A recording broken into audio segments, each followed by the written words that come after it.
What's up, big brother? Oh, nothing. Just studying for an AP government exam. Oh, what history you studying?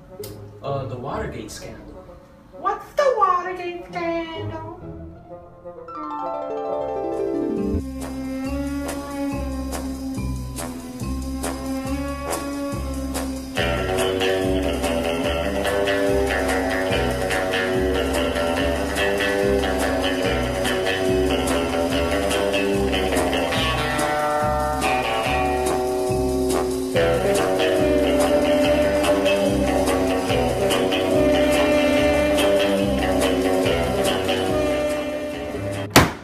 No, that's not the Watergate scandal.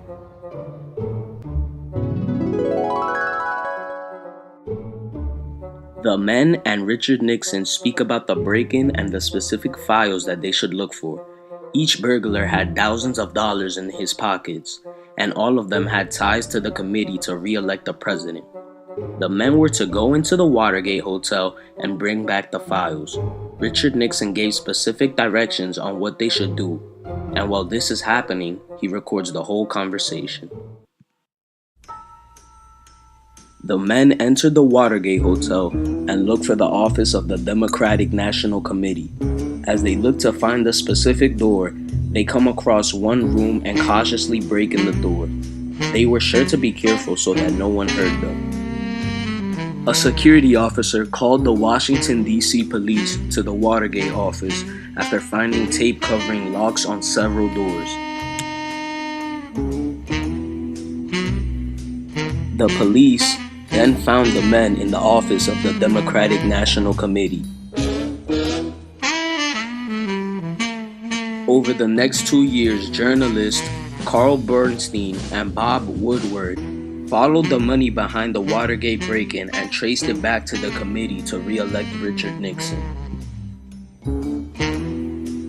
It turned out that the committee had a fund aside that funded other illegal activities which all traced back to Richard Nixon. 9 months after the break-in, there was a high-level cover-up of the crime. Over the next several months, it gets even more interesting after using information from an FBI source known as Deep Throat. Carl and Bob found out about other illegal acts, and it's their reporting that gets Congress to start asking questions of the White House. Their investigation led them to a prestige level of investigation. In July of 1973, it was revealed that Nixon secretly taped almost all of White House conversations.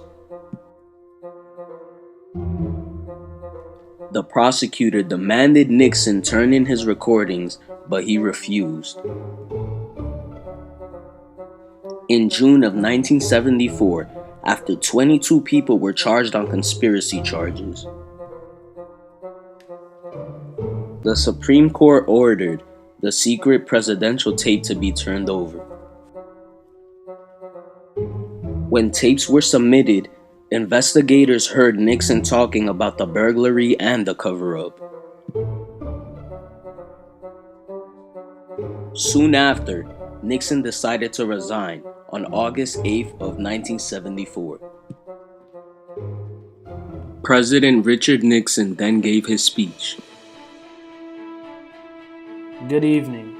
This is the 37th time I've spoken to you from this office, where so many decisions have been made that shape the history of this nation. Each time I have done so to discuss with you some matter that I believe affected the national interest. In all decisions I have made in my public life, I have always tried to do what was best for the nation. Throughout the long and difficult period of Watergate, I have felt it was my duty to preserve, to make every possible effort to complete the term of office to which you elected me. His successor, Gerald Ford, granted him a pardon 1 month later. Wow, that was a lot of information, and thanks to you, I learned a lot. Thank you, big brother. No problem. Now let me get back to my study.